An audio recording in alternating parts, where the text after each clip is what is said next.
Hi there, welcome to another Stories from the Shed. This one has to do with a car trip that we took a few years ago. We used to have a 1984 Toyota Tercel, as plain as you can get. Two doors, vinyl interior, four-speed transmission. And it didn't have a lot of comfort, but boy, was it ever a good car. It would go forever. And it did. It went for many years after this little incident happened. We were heading down to Kingston to see my parents, and at that time the car was 5, 6, 7 years old. So I decided to check the oil. It's a good thing to do with an old car. And I checked the oil, and I had to add a bit. So I undid the oil filler, which is sitting on top of the engine, put some oil in it, checked it, everything is fine. But I left the oil filter cap sitting on top of the engine. Closed the hood, took off.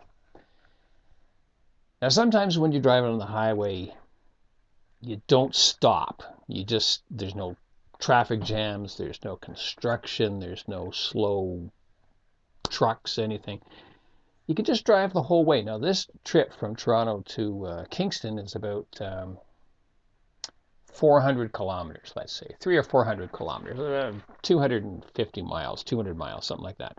So we drove straight the whole way without stopping. As we approached the place where we're going to turn off the highway, we passed a convoy of army vehicles. Now, Kingston has a Canadian Forces base. Trenton has a Canadian Forces base, which is like an airport. And I guess there's convoys that go back and forth between the two. We passed one. There was about 15 or 20 trucks in it, big heavy-duty macho trucks.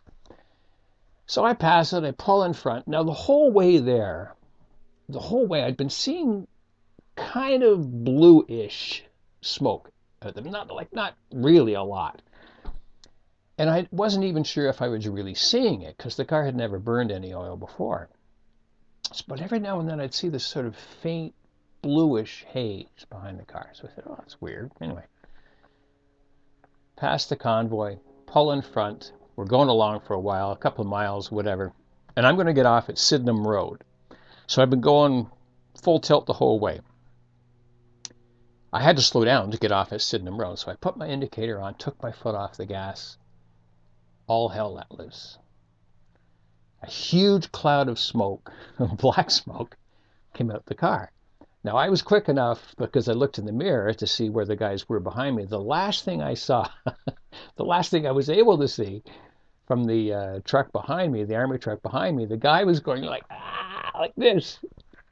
I don't know if he thought I had a bazooka in my trunk or whatever, but the last thing I saw was him going like this.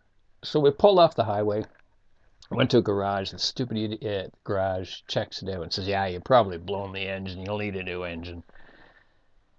It was fine. I took it up to my dad's place. The air filter was completely drenched with oil. You could hold it up, and all the oil was drenched out, would fall out. Put the cap back on.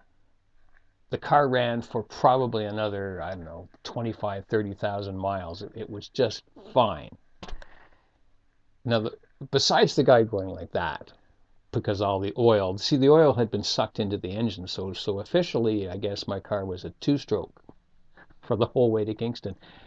The funny thing that I see about this is that maybe on YouTube at some point you'll see a video from the driver of the army truck. He said, yeah, I was driving along one day and all of a sudden this damn Tercel basically explodes in front of me. Thanks for watching. We'll be back again.